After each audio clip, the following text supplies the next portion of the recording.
When Narcissists and Borderliners Relocate. Welcome to today's topic, ladies and gentlemen. I'm Coach Tobias Forst, founder of Achilles-Lifecoaching, decade-long recipient of narcissistic abuse, and I've saved myself from it. And I will support you on your journey to your personal freedom. So first off, we need to make a particular distinction to be more capable of understanding the rest of the video. We need to distinguish between two major topics. Number one, does the narcissist or the borderliner move in with somebody, let's say with you, or was this the case in the past, with you, with somebody toxic in your life? Or, point number two in today's video, does the narcissist or borderliner move and relocate to a different location than previously? So let's have a detailed look at number one. What's the goal of a narcissist or a borderliner? And you can interchange the gender, of course, at any point. I will refer to the narcissist as he and the borderliner as she. What's the goal of moving in together with someone? To increase the bonding with the primary narcissistic supply source. For example reasons today, that might be you. There are certain characteristics when moving in with you, when he or she is moving in with you. First off, and this is a sort of a pseudo Sherlock Holmesian insight, there must exist a primary source of narcissistic supply. Surprise, surprise. Let's say this is you exist, you are in a dating or relationship status with the narcissist or the borderliner. Number two, it must happen quickly. There is no losing time. This is the point in case of your doubt for whatever reason, because you listen to your gut feeling and that keeps you sort of at an emotional distance when it comes to moving in together after a few months already. Then you will encounter gaslighting. You will receive gaslighting by the narcissist or the borderliner because he or she has never felt a love like this before. You must be soulmates. It's such a special connection. He or she has never loved anyone like they've loved you in their entire life, and this is so special, so that makes him really wonder, what are you having doubts about? And she thinks that you might actually be insincere, because if you felt anything like her, you would have the same opinion and not waste time dilly-dallying, but move in together. This is also the part where the next characteristic comes in, which is future faking. Painting the big picture of what the apartment, the house will look like. The decoration here, the furniture there. And in case you hadn't thought about it on your own, that part over there, that corner, that might be the perfect place for a crib when and once you have children, of course.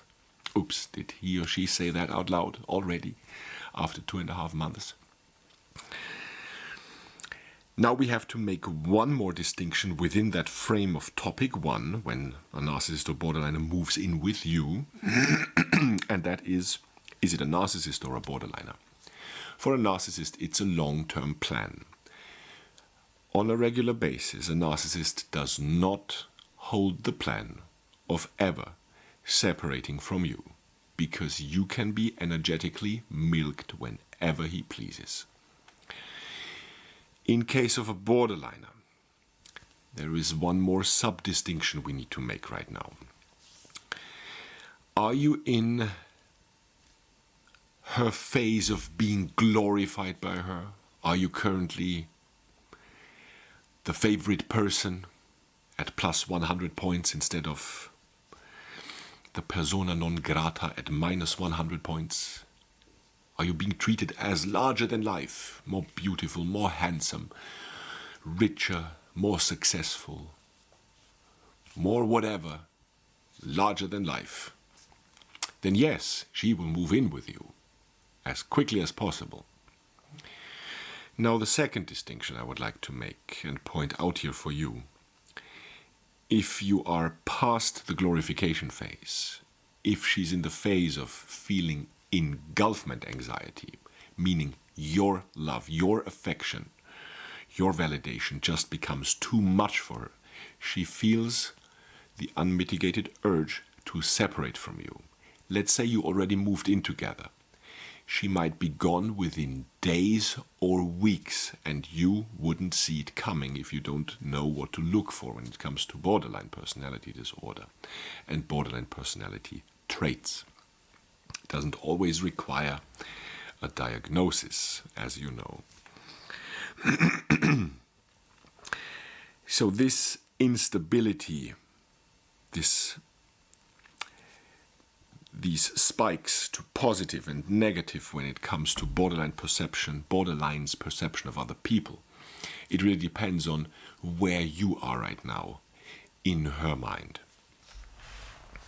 Let's have a look at topic number 2. The narcissist or borderliner relocates. That might be a different street, a different town or city,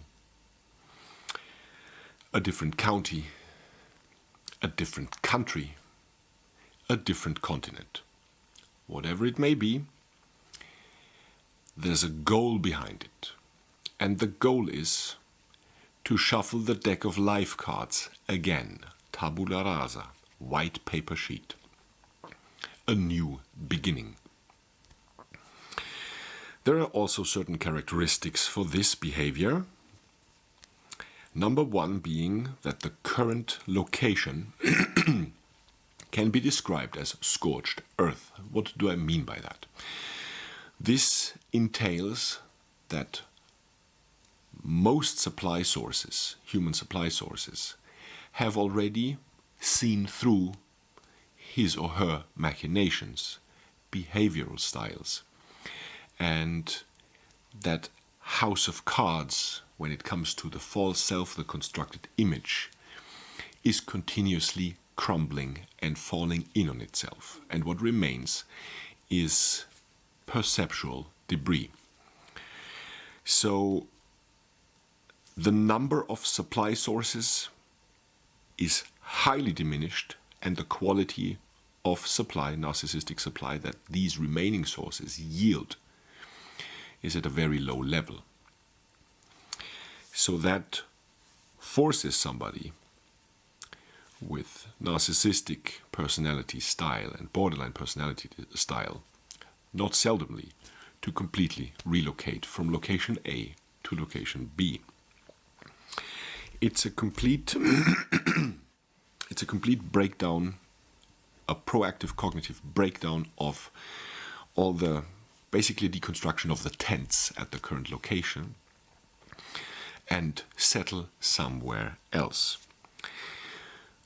Not seldomly, this might come from a place of already in progress narcissistic collapse, narcissistic collusion.